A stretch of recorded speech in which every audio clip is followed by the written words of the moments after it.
we got to execute in it. And I mean, you guys see it.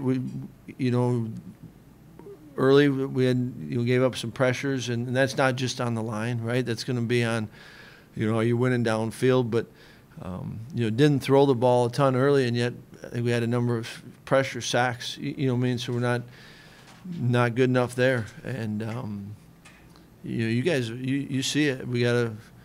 It took us a while to get in the red zone. We did, had a couple chances. We're missing on a couple throws, and then you got to be able to win on some things, and so we got to execute better.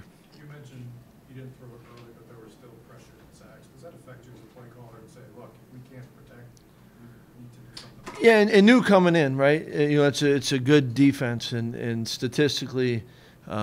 Backs it up, but you saw that before, right? You knew coming in, and so you wanted to be smart on some of the things you're doing. And early, I mean, we're running should be a play, because we're in the heavier sets and a play action, and we tight end, we get can't seal the edge, and so all of a sudden there's some pressure on the quarterback there. So yeah, I think it does affect you some, but you also got enough different things that you can go to, and in the end you've got to. For an offense to get rhythm, you've got to get first downs, and we didn't do that. We weren't great on third down, and so it's hard to get into a rhythm, and it's a credit also to their defense. It's a good defense, and we did some good things offensively, but not enough, and not nearly consistently enough. Yeah, good. There was a sequence on that series where you had a false start, snap infraction, false start, and those are three guys you trust up front. Does that look to you like a team that's ill-prepared? Is that like the perception that you can see that? No, it's the guys that jump. Paul, what's sort of the message to your guys when you lose your third game in 5 weeks and kind of a lot of the preseason goals are starting to slip away? I mean, you got two different questions right there, right? What you tell the players is you tell them the truth, right? And you appreciate what they're putting into it, and to win these games, you got to do some things to help win those games, right? It comes down to the game, and we have every player, every unit, every team going into the season. We've got, what do we want to do, and it doesn't always align with what everyone else is talking about. And we're clear, and guys know you want to maximize the opportunity that is the season, and we still got a chance to do that. And there's no question that. What comes out of it if you do this, if you do that. This team's, earned the right to be bowl eligible. But really it's about trying to maximize the season first. And season, we still got 2 games left in it. In the regular season, it's how can we finish this thing out the best we can. How does Jackson experience give you pause as a play caller to throw the ball, especially in a setting like this? Yeah, I think that's... I think it's as much where you're at, what's happening in the game, right? And some of it, I've appreciated how Jack's prepared and come in, and he's had 2 starts and played the second half, and so it'd be wrong if you said that it changed it. This one doesn't fall on Jack, I guess is the point that making, and yet he's in there and he's part of the offense, and you appreciate what he's doing. And, just like anything, no one guy can do it all positively or negatively is the reason for it. And so I've appreciated the way he's competed and been in it and seeing things. And I think it's always hard on a quarterback when, early you're getting hit and you're not doing some things. And you can look back. It'll be interesting to watch it. A couple of them was where was the time where there throws to go to or not. It's hard to tell exactly on the sideline.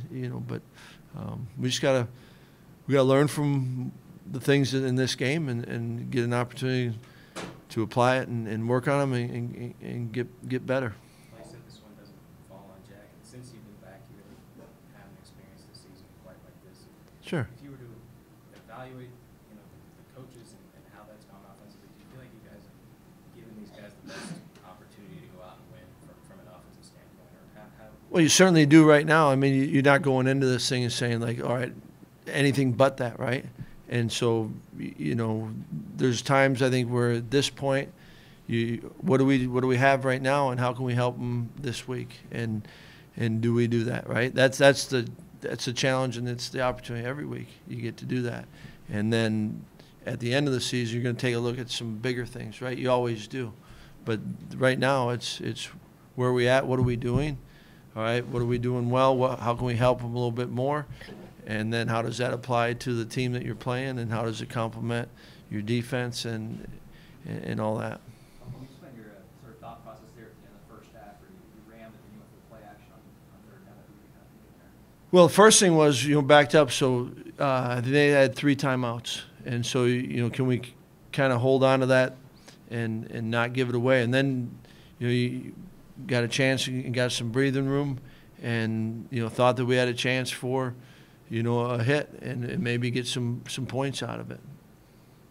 It seemed like the defense played okay. I don't know if you agree with that assessment, but do you need, especially in a game like this, more big plays out of them just to kind of turn momentum, maybe put you guys in better position? Well, I think that's where they did do some really good things, and some of the ones that you take back that you wish you'd have again, it was like it was one of their scoring drives, a 3rd and 17, 3rd and 18.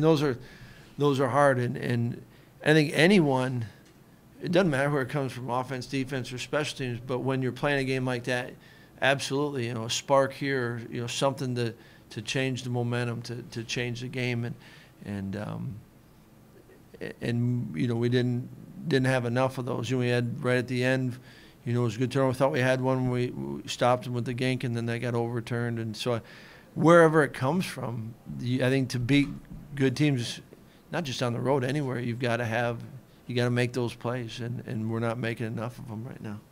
Paul, as a coach or player, when you're either tied or within a score, how frustrating is the quarterback center exchange fumble or a fake punt, and unsportsmanlike? When you've got, you make those plays, who knows what happens? Right. I mean, they're all parts of it. I mean, the quarterback center exchange, that's a starting point, right? That's the first thing you're going to do in spring ball and in fall camp, and those are frustrating to everyone. They're frustrating to to Jack and Tyler. They're you don't give yourself a chance to see what happened, and those are examples of when you're in a close game or when you're playing, a good opponent. It just makes it that much harder to win, right? You've got to, the first thing is not beat yourself, right? And then then it gives you the best chance to beat the opponent. And when you have some of those, when you have any type of turnovers, that makes it a little bit harder, and those start stacking up. And so that's where we just got to help ourselves. And, as coaches, we got to help them, and, everyone owns it. But, the game part of it's not complicated. You've got to execute, and you've got to make plays to give yourself a chance.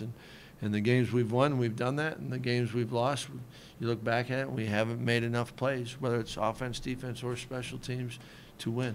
This is a little bit bigger picture, but how do you think these guys have handled disappointment? And what message can you give them to say, even though we're in this situation now, there is something to play for? How do you spin this? Yeah, I mean, the one thing is you don't have to spin it for these guys, right? And from the get-go, we've been straightforward with everything, and so I think we're all on the same page with the messaging, and it's clear that way. And then it helps. I mean, we got guys, leaders on this team that help it, and so I don't worry about that part with them. And I'm not saying it's easy. You know what I mean? It's especially when you put it all out there, and yet you look around. There's great examples on this team of the way you got to approach it, and it's to make the most of each moment. And we didn't win today, and that's frustrating. And yet we've got more opportunities, and how do we help them, and how do we make the most of those?